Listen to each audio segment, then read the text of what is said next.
भारतीय इतिहास को देखें तो हजारों साल के इतिहास में एक धागा है जो कभी नहीं टूटा। एक ऐसा धागा जिसमें हिम्मत भी है, ज्ञान भी है और लचीलापन भी। और ये धागा है भारतीय नारीत्व का। चलिए आज इसी शानदार कहानी की परतों को एक एक करके खोलते हैं। वाह, क्या बात कही है। ये कहावत कितनी सटीक बैठती है ना? ये हमें याद दिलाती है कि कैसे हर पीढ़ी की औरतें एक एक धागे की तरह जुड़कर एक ऐसी मजबूत चादर बुन देती हैं जिसे कोई तोड़ ही नहीं सकता। और बस यही वो शक्ति है जिसे आज हम समझने की कोशिश करेंगे। अब ये सवाल देखने में तो बहुत सीधा लगता है ना?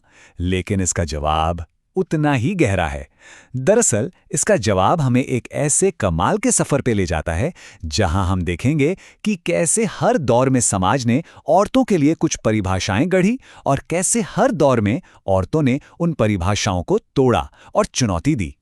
तो चलिए कहानी की शुरुआत करते हैं और चलते हैं वैदिक काल में। जरा सोचकर देखिए, एक ऐसा वक्त जब औरतों को ज्ञान और अध्यात्म के मामले में पूरी आजादी थी। चलिए देखते हैं कैसा था वो दौर। यानी हम बात कर रहे हैं आज से करीब 3000 साल पहले की। ये वो जमाना था जब सबसे बड़ी दौलत पैसा नहीं बल्कि ज्ञान को माना जाता था। और पता है सबसे दिलचस्प बात क्या थी? इस ज्ञान की खोज में औरतें मर्दों के साथ कंधे से कंधा मिलाकर चल रही थीं। और इसी दौर का सार इस एक शब्द में छिपा है, ब्रह्मवादिनी। ये सिर्फ एक टाइटल या कोई उपाधि नहीं थी। नहीं, ये इस बात का सबूत था कि एक औरत परम ज्ञान की खोज कर सकती है, और सिर्फ खोज ही नहीं बल्कि उस दौर के बड़े बड़े दार्शनिकों के सामने खड़े होकर उनसे बहस भी कर सकती है।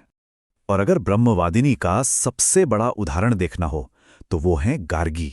सोचिए, एक ऐसी निडर विचारक जिन्होंने उस समय के सबसे महान ऋषि याज्ञवल्क्य उनको भरी सभा में चुनौती दे डाली। उनका जो आत्मविश्वास था ना, वही उस युग की बौद्धिक आजादी का सबसे बड़ा सबूत है। लेकिन देखिए, इतिहास का पहिया वो हमेशा एक ही दिशा में तो नहीं घूमता। वैदिक युग की जो बौद्धिक आजादी थी वो धीरे धीरे कम होने लगी। समाज का ढांचा बदला, कुछ धार्मिक रीतियां बदलीं, और इन सब के साथ औरतों की भूमिका भी बदल गई। अब वो सार्वजनिक मंचों से हटकर धीरे धीरे घर की चारदीवारी तक सिमटने लगीं। तो अब कहानी में एक नया मोड़ आता है। ये वो दौर था जब चुनौतियां थीं, पाबंदियां थीं, लेकिन कहते हैं ना, इतिहास इस बात का गवाह है कि जब जब अंधेरा घना होता है, साहस की कोई ना कोई किरण कहीं ना कहीं से जरूर चमकती है। सिर्फ 22 साल, जरा सोचिए इस उम्र के बारे में।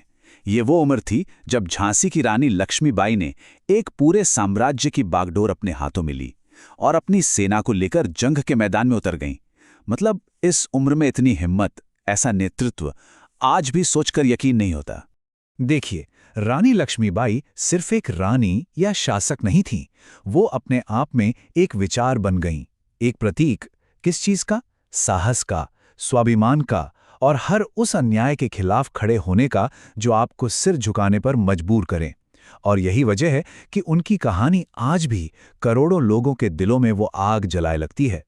अच्छा, तो रानी लक्ष्मीबाई का विद्रोह था तलवार से, लेकिन अब कहानी एक ऐसे दौर में पहुंचती है जहां लड़ाई लड़ी जा रही थी कलम और किताब से। ये दौर था सामाजिक सुधार का, एक क्रांति का, और इस क्रांति का सबसे बड़ा हथियार था शिक्षा। और इस क्रांति की मशाल को थामने वाली थीं सावित्रीबाई फुले। सोचिए, एक ऐसा वक्त जब लड़कियों को पढ़ाना पाप समझा जाता था। उस दौर में उन्होंने शिक्षा को अपना हथियार बनाया। वो अच्छी तरह जानती थीं कि समाज की ये जो जंजीरें हैं ना, इन्हें तोड़ने का रास्ता सिर्फ और सिर्फ ज्ञान की गलियों से ही होकर गुजरता है। देखिए, उनका काम सिर्फ स्कूल खोलने तक ही नहीं रुका। नहीं, वो तो एक बहुत बड़ी सामाजिक क्रांति की शुरुआत थी। उन्होंने उस दिन जो एक छोटी सी चिंगारी लगाई थी ना, उसकी रोशनी आज तक हमारा रास्ता दिखा रही है। तो गार्गी का ज्ञान, लक्ष्मीबाई का साहस और सावित्रीबाई की वो क्रांति, इन सभी की विरासत को अपने अंदर समेटे हुए वही अटूट धागा आज की मॉडर्न इंडियन वुमन तक पहुंचता है। आज देखिए, भारत की महिला हर फील्ड में अपनी पहचान बना रही है। संविधान ने उन्हें अधिकार दिए हैं और अपनी मेहनत के दम पर वो नई नई ऊंचाइयों को छू रही हैं। लेकिन ये भी सच है, एक हकीकत ये भी है कि बराबरी की ये लड़ाई अभी खत्म नहीं हुई है। सफर अभी भी जारी है और भी आगे जाना है। इसका मतलब ये हुआ कि ये कहानी किसी किताब का आखिरी पन्ना नहीं है, बिल्कुल नहीं। ये तो एक ऐसी जिंदा किताब है जो आज भी लिखी जा रही है, और हर रोज भारत की करोड़ों औरतें इसमें एक नया अध्याय, एक नया पन्ना जोड़ रही हैं। तो हमने क्या देखा? हमने देखा कि कैसे अलग अलग दौर में औरतों ने अलग अलग किरदार निभाए। कभी वो ऋषि बनी और ज्ञान दिया, कभी योद्धा बनकर देश की रक्षा की, तो कभी टीचर बनकर पूरे समाज को बदल दिया। किरदार अलग अलग थे, लेकिन इन सब में एक चीज कॉमन थी, उनकी हिम्मत और उनका कभी न टूटने वाला हौसला।